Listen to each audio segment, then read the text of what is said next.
नमस्कार, देश न्यूज का खास कार्यक्रम इलाज का इलाज देख रहे हैं आप। मैं हूं आपके साथ ऋषिका गुप्ता और आज बात करेंगे पन्ना जिले की, जहां सैकड़ों की तादाद में झोला छाप डॉक्टरों की भरमार है। ये डॉक्टर मरीज के स्वास्थ्य के साथ खिलवाड़ कर रहे हैं, इसके बावजूद भी इन पर कोई कार्रवाई नहीं की जा रही। जिला मुख्यालय से लेकर ग्रामीण अंचलों तक इन झोला छाप डॉक्टरों की पन्ना जिले में तादाद अत्यधिक है। ये मरीज के स्वास्थ्य के साथ लगातार खिलवाड़ कर रहे हैं। कई बार तो इन डॉक्टरों के द्वारा ऐसी दवाई कर दी जाती है कि मरीज की मौके पर ही कुछ घंटों बाद मौत हो जाती है, लेकिन पन्ना जिले का प्रशासन अभी तक नहीं जागा और गांव-गांव में बैठे ये झोला छाप डॉक्टर अपनी मनमर्जी मुताबिक पैसे लूटते हैं। जब देश न्यूज से हमारे पन्ना जिला संवाददाता रजनीश नामदेव पवई और गुनार सलहरा क्षेत्र के ग्रामीण क्षेत्रों में निकले तो देखा गया कि हर एक गांव में 3 से 4 झोला छाप डॉक्टर हैं। बिना किसी डिग्री के अवैध क्लिनिक संचालित कर रहे हैं। इतना ही नहीं, ये दवाइयों का भी अत्यधिक स्टॉक बनाकर रखते हैं। ये कई प्रकार की गंभीर बीमारियों का भी घर बैठे इलाज करते हैं।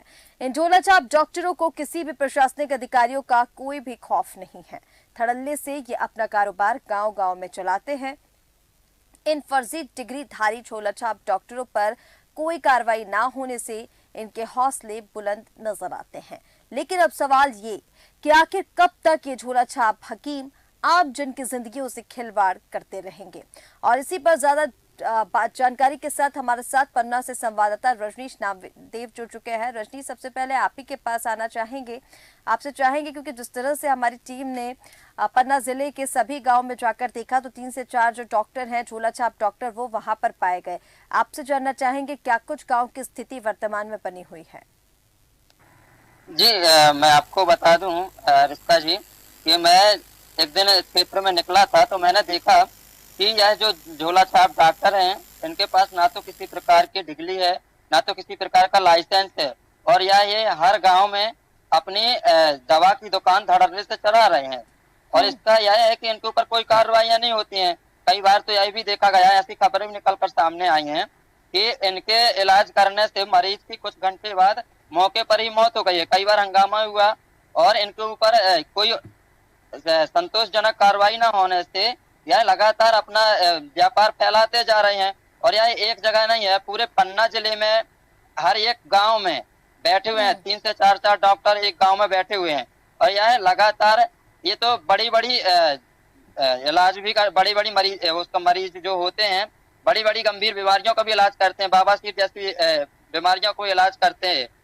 जी रिश्ता जी, बिल्कुल ठीक रजनीश, और जिस तरह से आप यहाँ पर बता रहे हैं कि 3 से 4 डॉक्टर हर एक गांव में हम देख रहे हैं, लेकिन अगर कार्रवाई को लेकर मैं बात करूं तो यहाँ पर प्रशासन के संज्ञान में लगभग ये मामले जो है वो हैं, क्योंकि कई बार हम देखते हैं ग्रामीण क्षेत्रों से ही ऐसे मामले निकल कर आते हैं कि गलत दवाई देने की वजह से या फिर अस्पताल में गलत स्टाफ, अनट्रेन्ड स्टाफ जो रख लेते हैं, उनके इलाज के दौरान जो मरीजों की मौत हो जाती है। तो संज्ञान में तो ये मामले हैं, लेकिन प्रशासन इस पर सुनवाई क्यों नहीं करता, कार्रवाई कुछ क्यों नहीं की जाती रजनीश?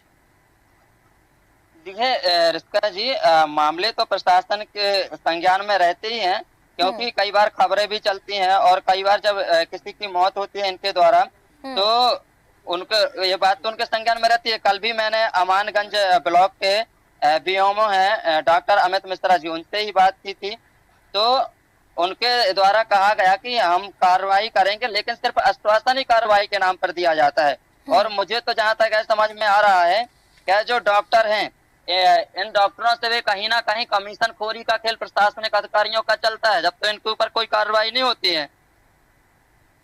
ठीक है रजनीश, जिस तरह से आप लगातार ये बता रहे हैं तो कहीं ना कहीं सिर्फ प्रशासनिक जो अधिकारी हैं उनकी तरफ से खाना पूर्ति कर दी जाती है आश्वासन देकर, और कोई जो कार्रवाई है वो यहाँ पर देखने को नहीं मिलती है। हमारे साथ डॉक्टर अमित खरे, समाज सेवी, जुड़ गए हैं। अमित जी, आपसे समझना चाहेंगे, सबसे पहले तो आपसे यही जानना चाहेंगे कि आखिर ऐसे डॉक्टरों को मान्यता कौन दे देता है? फर्जी डिग्री के आधार पर इनके पास ना कोई वैध डिग्री होती है, ना कोई वैध कोई इलाज करने का तरीका होता है। एलोपैथिक दवाइयां इनको भरपूर मात्रा में दे दी जाती है, तो किसके संरक्षण में ये सारी चीजें चलती हैं अमित जी? देखिए मैडम, ऐसा है कि ये अभियान में लगभग 10 साल से 15 साल से तो मैं ही देख रहा हूँ ये अभियान चलाया जा रहा है इनको झोला छाप की प्रैक्टिस बंद करने के लिए। पर मेरा मानना ये है मैडम कि जब जिला चिकित्सालय से लेके CSC, PSC, मध्य प्रदेश में इतने सारे मेडिकल कॉलेज मैडम अगर ओपन हो गए हैं, तो क्यों ना राज्य सरकार इनको एक 6 महीने का, 1 साल का, 2 साल का इनकी ट्रेनिंग करा के इनको बैलेट सर्टिफिकेट इनको प्रदान कर दे। अगर है ना, कोविड में आप देखिए लोग घरों से निकलने में डर रहे थे मैडम, तब जिनको अपन झोला छाप बोल रहे हैं, आखिर में थोड़ा बहुत तो उन्होंने मैनेज किया। अस्पतालों में बेड खाली नहीं था, लाखों पे लाशें निकल रही थी।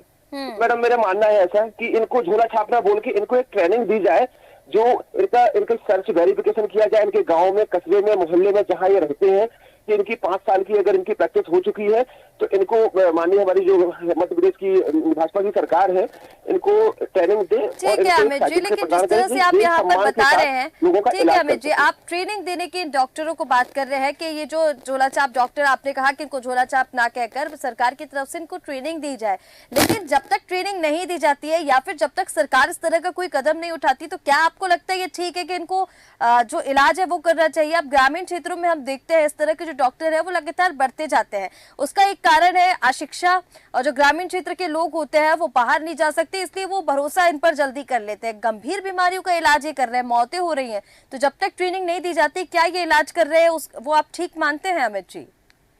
हाँ, जब तक इनको ट्रेनिंग नहीं दी जा रही है तो हाँ, ये तो इनका गलत है और इसके खिलाफ प्रशासन को एक्शन लेना चाहिए और इनकी प्रैक्टिस बंद करानी चाहिए। मैं इसके पक्ष में नहीं हूँ, लेकिन इतना तो मैडम है कि अगर इनकी प्रैक्टिस अगर लगभग अगर 3 से 4 साल, 5 साल इनको हो गए हैं, सीनियरिटी इनको आ गई है, तो अब तो ये बेरोजगार हो जाएंगे। इनका पूरा जीवन, इनके बच्चे, इनका पूरा सिस्टम फेल हो जाएगा अगर इनकी प्रैक्टिस बंद कर दी जाए। तो इनमें से कुछ अपन को उसमें से वेरिफिकेशन करके सरकार को काट छाट करनी चाहिए। अगर अमित जी, आप जिस तरह से, ठीक है अमित जी, लेकिन आप जिस तरह से यहाँ पर बोल रहे हैं कि इनको ट्रेनिंग दी जानी चाहिए काट छाट करके, इनमें से कुछ डॉक्टर ऐसे हैं जिन्होंने पढ़ाई भी नहीं की है, कुछ मेडिकल पे काम कर कर अपना ये कारोबार चालू कर देते हैं, जिनके पास डिग्री तो दूर की बात है, उन्होंने पढ़ा भी नहीं होता है, जो कुछ सीखा होता है दूसरे से उसके आधार पर। ऐसे कैसे इन डॉक्टरों को ट्रेनिंग देंगे? फर्जी चीजों पर ये काम चला रहे हैं, तो आप ट्रेनिंग देने की इनको बात कर रहे हैं अमित खरे? मैडम एक तो अभी फिलहाल ये है कि कलकत्ता के जितने डॉक्टर हैं जिनको बंगाली पर बोलते हैं मैडम, ये फर्जी डिग्री लेके आ रहे हैं ये कलकत्ता से और ये या बंगाल से, और यहाँ पर आके ये डॉक्टर अपने आप को बना रहे हैं और ये ग्रामीणों में जाके इतना इनका उत्पाद, इतना आतंक है इनका ग्रामीणों में। 10 रुपए का इनकी फीस है, 50 रुपए की इनकी मेडिसिन है, फिर 100 रुपए की इनकी टेस्ट है, 1500 रुपए लेकर ये बिगाड़ तो रहे हैं मरीजों को, ये तो खैर संभव है। लेकिन बस मैं बार बार यही कहना चाहूंगा मैडम कि इनका वेरीफाई इनको करना चाहिए, इनकी डिग्री हो, इनको कलकत्ता में, बंगाल में, जहाँ के है ये, वहाँ से इनकी सर्चिंग करनी चाहिए कि डिग्री अगर वास्तव में अगर इनकी डिग्री ओरिजिनल है, काम करने के लायक है, तो मैडम इनको, मैं तो चाहता हूँ मैडम इनको प्रैक्टिस करना चाहिए।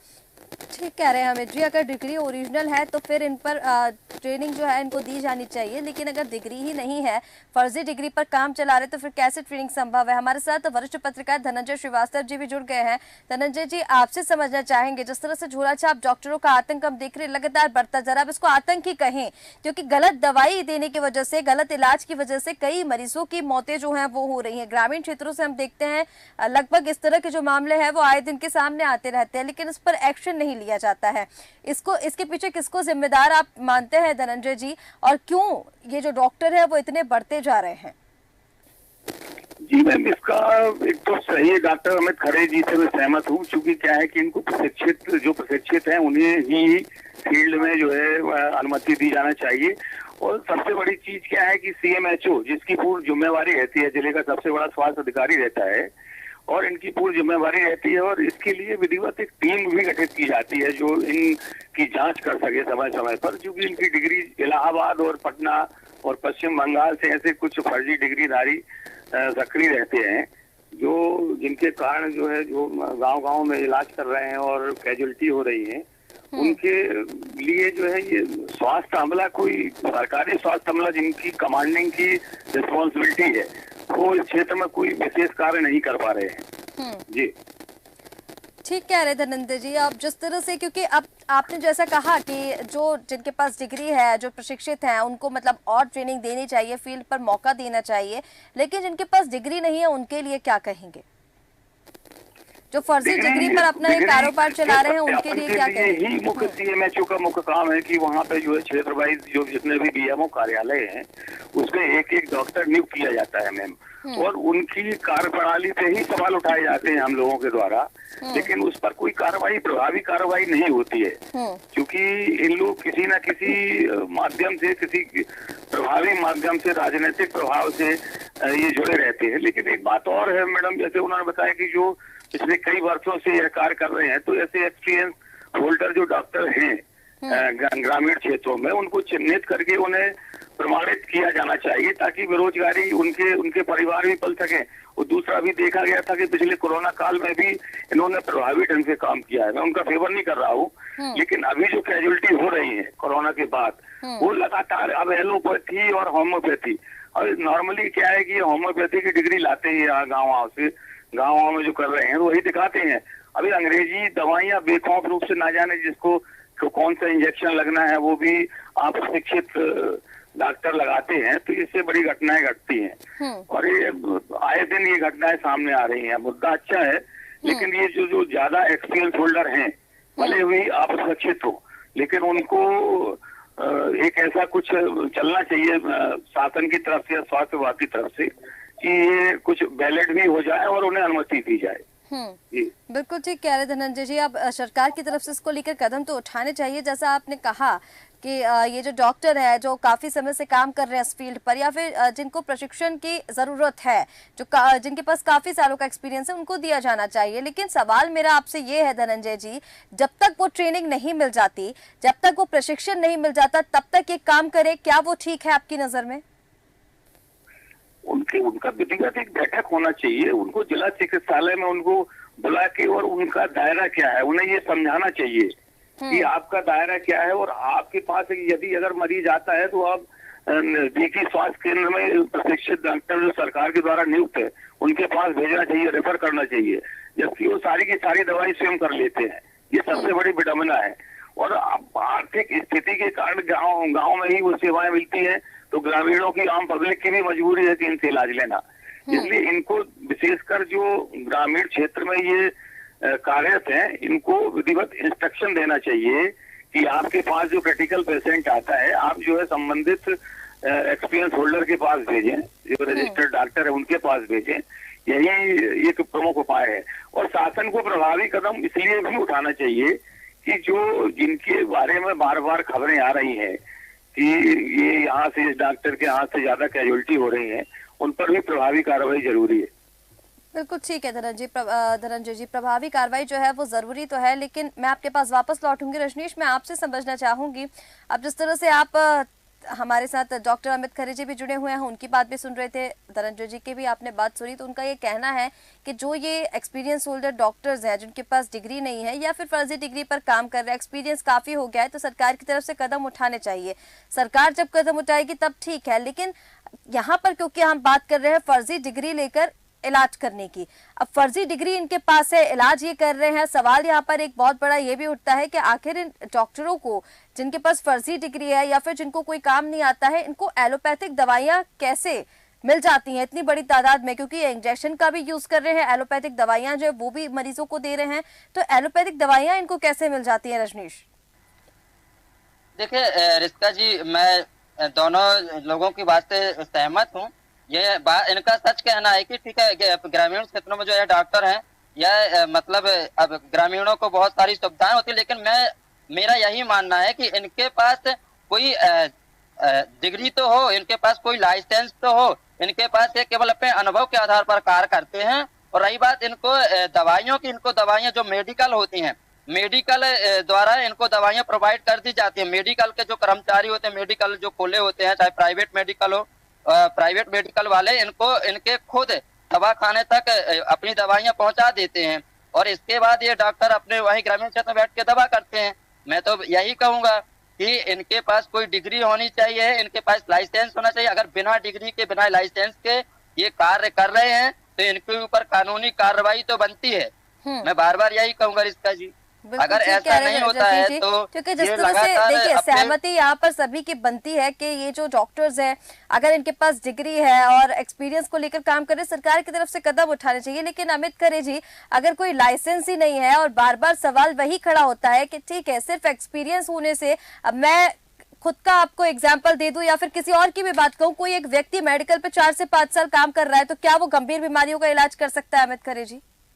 या फिर आप ये कहेंगे कि सरकार को उसे प्रशिक्षण देना चाहिए कि भाई वो डॉक्टर बन सकता है, उसे ट्रेनिंग दीजिए, वो इस फील्ड पर काम कर सकता है?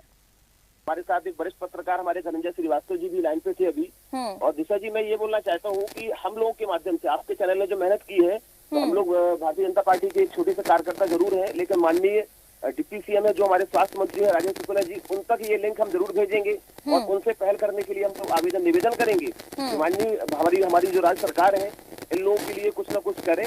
और मैं आपकी बात से सहमत हूँ कि जब तक इनके पास रजिस्ट्रेशन नहीं है तो इनको उपचार नहीं करना चाहिए मैडम, और इसके लिए प्रतिबंधक दंडात्मक कार्रवाई होनी भी चाहिए, लेकिन चिन्हित होना चाहिए मैडम कि किस डॉक्टर के यहाँ, जो हमारे श्रीवास्तव जी ने भी बताया कि जहाँ पर कैजुअलिटी ज्यादा हो रही है, जो डॉक्टर ज्यादा बदनाम हो गया है, उसको तो मैं सोचता हूँ तत्काल उनकी क्लिनिक बंद कर देना चाहिए। प्रशासन से मेरा अनुरोध। बिल्कुल ठीक कह रहे हैं अमित खरे जी, क्योंकि यही अब सवाल देखिए जनता के मन में भी है। अगर कोई मौत हो जाती है, मान लीजिए 2 से 3 मौतें तो बहुत ज्यादा है, अगर एक मौत भी हो जाती है तो उसके परिवार से पूछिए। और लाइसेंस और रजिस्ट्रेशन को लेकर जिस तरह से हम बात कर रहे हैं अमित खरे जी, यहाँ पर आपने आश्वासन दिया है, बहुत अच्छी बात है, देखेंगे कार्रवाई होती है नहीं, लेकिन यहाँ पर सवाल जब उठते हैं, अब इस तरह के जो मामले हैं वो लगातार बढ़ते जा रहे हैं। लाइसेंस नहीं है, रजिस्ट्रेशन नहीं है, लेकिन इलाज कर रहे हैं गंभीर बीमारियों का और मौतें भी सामने आ रही हैं, पर अभी तक प्रशासन की तरफ से, शासन की तरफ से इस पर कोई भी प्रभावी कदम नहीं देखा गया है, मामले संज्ञान में होने के बावजूद। अमित खरे जी। मैडम, ये अभियान तो मैं लगभग 10-15 वर्षों से देख रहा हूँ, कार्रवाई आप सही बोल रहे हैं, कार्रवाई नहीं हो पा रही है, लेकिन अब कार्रवाई मैडम होगी, क्योंकि अब समय बदल चुका है, लोग भी जागृत हो गए हैं। पहले सड़कें नहीं थी मैडम, देखो गांव से लोग शहर तक नहीं आ पाते थे, नगर तक नहीं आ पाते, तो लोगों की एक मजबूरी हुआ करती थी मैडम। साइकिल से डॉक्टर जा रहा है, जिसको झोला छाप बोलते थे अपन, उससे इलाज कराना एक हमारी मजबूरी थी, हमारे लोगों की। लेकिन मैडम अब देखो, सड़क, मार्ग, वाहन, हर घर में कार हो गई है, हर घर में मोटरसाइकिल हो गई है। मतलब अब मुझे नहीं लगता कि बहुत ज्यादा परसेंटेज मतलब इस व्यक्ति का गरीबी का रह गया है। लोग सक्षम भी होते जा रहे हैं और डॉक्टर्स भी अवेलेबल हर जगह हैं, हर पीएचसी में, सीएचसी में। आप जहाँ देखिए, मेरा तो गांव है जहाँ मैं रहने वाला हूँ, पन्ना जिला का एक छोटा सा गांव सिमरिया है। मैंने जिंदगी में कभी वहाँ पर एमबीबीएस डॉक्टर नहीं देखा, लेकिन अब मैं लगातार 5-10 वर्षों से देख रहा हूँ कि वहाँ पर डॉक्टर अवेलेबल है। 2-3 डॉक्टरों की पोस्टिंग है, मुंबई हो, गुनौर हो, सायनगर हो, पूरे जिले में डॉक्टर्स हैं। ऐसा नहीं है अमित खरे जी, लेकिन जिले में डॉक्टर्स को लेकर जिस तरह से आप बात कर रहे हैं, मैं आपको बता दूं, क्योंकि हमने पिछले कुछ दिनों में भी इस पर रिसर्च की थी और इस पर चर्चा भी हमने की थी। झोला छाप डॉक्टरों की संख्या भी बढ़ती इसलिए जा रही है क्योंकि हम लगातार देख रहे हैं मेडिकल कॉलेजेस जो है वो तो खोले जा रहे हैं, स्वास्थ्य जो व्यवस्था है वो ठीक ठाक है, लेकिन कहीं ना कहीं जो डॉक्टर्स की कमी है, जो हमारी जनसंख्या है भारत में 834 लोगों पर मात्र 1 डॉक्टर है अमित खरे जी, तो ऐसे में इन डॉक्टरों की संख्या तो बढ़ना लाजमी है ना। फिर मैडम देखो, ये तो सरकार को इस तरफ ध्यान देना चाहिए, लेकिन मेरा मानना है मैडम, मैं बार बार आपसे बोल रहा हूँ कि अपन इनको झोला छाप तो अभी बोल रहे हैं, लेकिन इनको ट्रेनिंग देने का अपन काम करें। इनको जिनके पास डिग्री है उनको ट्रेनिंग देने का काम करें, और जिनके पास लाइसेंस नहीं है, रजिस्ट्रेशन नहीं है, उन पर कार्रवाई करने का काम करें अमित खरे जी, तो मुझे लगता है ज्यादा अच्छा होगा। धनंजय श्रीवास्तव जी, आपके पास मैं आना चाहूंगी। अब जिनके पास रजिस्ट्रेशन नहीं है, लाइसेंस नहीं है, उनके खिलाफ कार्रवाई तो होनी चाहिए, लेकिन आश्वासन हर बार दिया जाता है, कार्रवाई देखने को नहीं मिलती है। श्रीवास्तव जी। जी, मैं आपकी बात से बिल्कुल सहमत हूँ कि इस पर प्रभावी कार्रवाई नहीं हो पा रही है। और सबसे बड़ी चीज ये है कि पवई, जैसे पवई, अमानगंज और अजयगढ़ पन्ना सामुदायिक स्वास्थ्य केंद्र की नजर डालें अपन, तो पवई सामुदायिक स्वास्थ्य केंद्र के उप स्वास्थ्य केंद्र यहाँ पर 32 है पवई विधानसभा में। पवई विधानसभा में अकेले पवई सीएचसी में, पवई सामुदायिक इसके अंतर्गत 32 उप स्वास्थ्य केंद्र है, वो यहाँ पे एक भी डॉक्टर नियुक्त नहीं है मैम। और केवल एक आध हफ्ते में एक आध नर्स वगैरह जाती है, जैसा आपने बताया कि डॉक्टरों की कमी काफी है। और करीब 8 पोस्टें यहाँ पे एक भी लगभग 80 से 85 हजार लोग यहाँ के उप स्वास्थ्य केंद्र से जुड़े हुए हैं। हेलो जी मैम, सुन रही हैं? हाँ, तो यहाँ पे 80 से 85 हजार लोग पॉपुलेशन जो है यहाँ के सामुदायिक स्वास्थ्य केंद्र से जुड़ी हुई है, और यहाँ पे केवल 2 डॉक्टर हैं, केवल पवई से अंदाज लगा लीजिए। तो वही और वही एक जैसे भी मैंने महिला पहले डॉक्टर नहीं में है, भी जबकि कहा कि 8 क्योंकि जिस तरह डॉक्टरों की से हम पोस्ट भारत है की यहाँ पे। जनसंख्या देख रहे हैं, और जनसंख्या के 2 हिसाब महिला से आपको डॉक्टरों की बताया पोस्ट है। धनंजय जी के 834 लोगों पर 1 डॉक्टर, तो काफी गंभीर ये विषय हो जाता है कि स्वास्थ्य व्यवस्था जिस तरह से ठीक होने के दावे तो किए जा रहे हैं, लेकिन डॉक्टर्स की कमी कहीं ना कहीं इस पर सवालिया निशान खड़े कर देती है। फिलहाल आप दोनों का ही हमारे साथ जुड़ने के लिए बहुत शुक्रिया। तो तस्वीरें आपको लगातार दिखा रहे हैं जहां झोला छाप जो डॉक्टर है उनकी तरफ से किस तरह से इलाज किया जा रहा है, और जो मौतें हैं वो भी सामने आ रही है। गंभीर विषय ये हो गया है, लेकिन कहीं ना कहीं जिस तरह से हमारे दोनों मेहमानों ने कहा रजनीश यहाँ पर कि जो जिनके पास अनुभव है या फिर जिनके पास कोई डिग्री है, भले ही वो छोटे लेवल पर हो, तो उनके लिए सरकार को प्रभावी कदम उठाने चाहिए। इसके साथ ही जिनके पास रजिस्ट्रेशन नहीं है, जिनके पास लाइसेंस नहीं है, उनके ऊपर कार्रवाई करनी चाहिए रजनीश। लेकिन आप जिस क्षेत्र की, पन्ना जिले की हम बात कर रहे हैं, आपको क्या लग रहा है गाँव में जिस तरह से 3 से 4 डॉक्टर आपने बताया वो इस तरह के हैं, कितनों के पास आपको लगता है कि डिग्री लाइसेंस होंगे, और क्या सभी डॉक्टर ऐसे हैं जिनके पास लाइसेंस रजिस्ट्रेशन नहीं है? देखिए रिश्ता जी, हम जब फील्ड में निकले तो कई डॉक्टरों द्वारा हमें दिखाया गया कि हमारे पास ये लाइसेंस, हमारे पास ये है, कई प्रकार के उन्होंने कागज दिखाए, लेकिन उनके पास जो लाइसेंस थे, जो हमने देखा, इनके पास सिर्फ प्राथमिक उपचार करने की डिग्रियां थी। मतलब ये प्राथमिक उपचार कर सकते हैं, अगर कोई एक्सीडेंट होता, मतलब कोई गिर जाता थोड़ी बहुत, तो ये पट्टी वगैरह कर सकते हैं, पर इनके पास ये अधिकार नहीं है कि किसी को बाटल लगाएं या किसी को इंजेक्शन वगैरह लगाएं या कोई इस प्रकार की गोली दवाइयां दे जो हार्ड हो। और सबसे बड़ी बात यह है रिश्ता जी कि ये बंगाल क्षेत्र से आकर के पूरे ग्रामीण अंचल क्षेत्रों में फैले हुए हैं, लेकिन इनके ऊपर कोई कार्रवाई नहीं हो रही है। और कार्रवाई ना होना कहीं ना कहीं प्रशासनिक अधिकारियों पर भी सवालिया निशान खड़े करता है। बिल्कुल ठीक कह रहे हैं रजनीश जी, क्योंकि जिस तरह से आपने बताया कि बंगाल से आकर या फिर देश के किसी भी क्षेत्र से आकर अगर कोई इस तरह का डॉक्टर जिसके ऊपर लाइसेंस नहीं, रजिस्ट्रेशन नहीं, कोई डिग्री नहीं, वो इलाज करेगा तो कहीं ना कहीं प्रशासन की कार्यप्रणाली पर सवाल खड़े होंगे, क्योंकि प्रशासन के संज्ञान में जिस तरह से अब ये मामले बढ़ते जा रहे हैं वो हैं, लेकिन अगर कार्रवाई नहीं होती है तो प्रशासन के ऊपर बड़े सवालिया निशान जो है वो खड़े होते हैं। और तस्वीरें आपको लगातार जिस तरह से दिखा रहे हैं कि किस तरह से जो झोलाछाप डॉक्टरों की संख्या है वो लगातार बढ़ती जा रही है और लगातार वो इस तरह के जो इलाज है वो करते जा रहे हैं। अब हमारे साथ मुख्य चिकित्सा अधिकारी BS उपाध्याय जी जुड़ गए हैं। BS उपाध्याय जी, सीधा आपके पास आते हुए किस तरह से इस पूरे मामले को देखे सर, उस पर कार्रवाई क्यों नहीं होती है? झोलाछाप डॉक्टरों की संख्या लगातार बढ़ती जा रही है, ग्रामीण क्षेत्रों में लगातार एक के बाद एक जो गंभीर मामले हैं वो सामने आ रहे हैं, लेकिन इस पर विभागीय कार्रवाई भी कोई नहीं होती है, प्रशासनिक कार्रवाई तो दूर की बात है।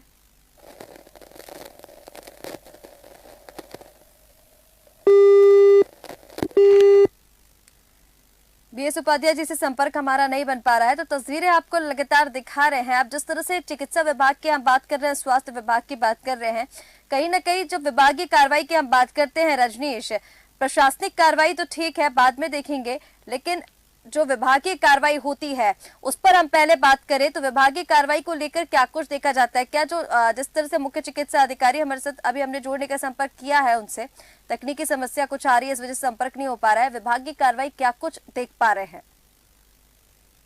विभागीय कार्रवाई तो अभी तक कुछ नहीं देखने को मिली है। हम चाहे पवई ब्लॉक की बात कर लें, चाहे अमानगंज ब्लॉक की बात कर लें, यहाँ पर BMO डॉक्टर्स रहते हैं जिनके द्वारा भी कार्रवाइयां इन झोलाछाप डॉक्टरों पर की जा सकती है।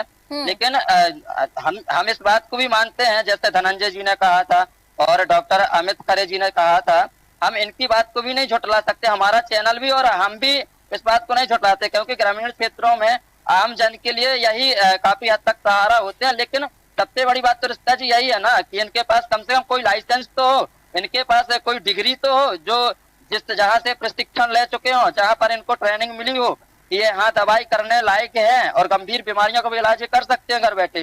बिल्कुल ठीक कह रहे हैं, क्योंकि जिस तरह से ये मामले बढ़ते जा रहे हैं गंभीर ये है, लेकिन आपने ठीक कहा, यहाँ पर हमारे बाकी मेहमानों ने भी ठीक कहा था कि अगर ये जो प्राथमिक उपचार की डिग्रियां लेकर गंभीर बीमारियों का इलाज कर रहे हैं वो इलाज ना करके इन्हें अगर रेफर कर दिया जाए तो कहीं ना कहीं इस तरह के मामलों पर अंकुश लगाया जाएगा। सरकार को भी, प्रशासन को भी इस पर प्रभावित कदम जो है वो उठाने पड़ेंगे। आपका हमारे साथ जुड़ने के लिए बहुत शुक्रिया। तो तस्वीरें आपको लगातार पन्ना जिले से दिखा रहे हैं, जहां पर झोला छाप हकीम जो है उनकी संख्या लगातार बढ़ती जा रही है। कहीं ना कहीं इसको लेकर विभागीय कार्रवाई की भी जरूरत है, सरकार को भी इसको लेकर प्रभावी कदम उठाने की जरूरत है। फिलहाल हमारे इस खास कार्यक्रम इलाज का इलाज में इतना ही। अब बने रहे देश न्यूज के साथ। नमस्कार।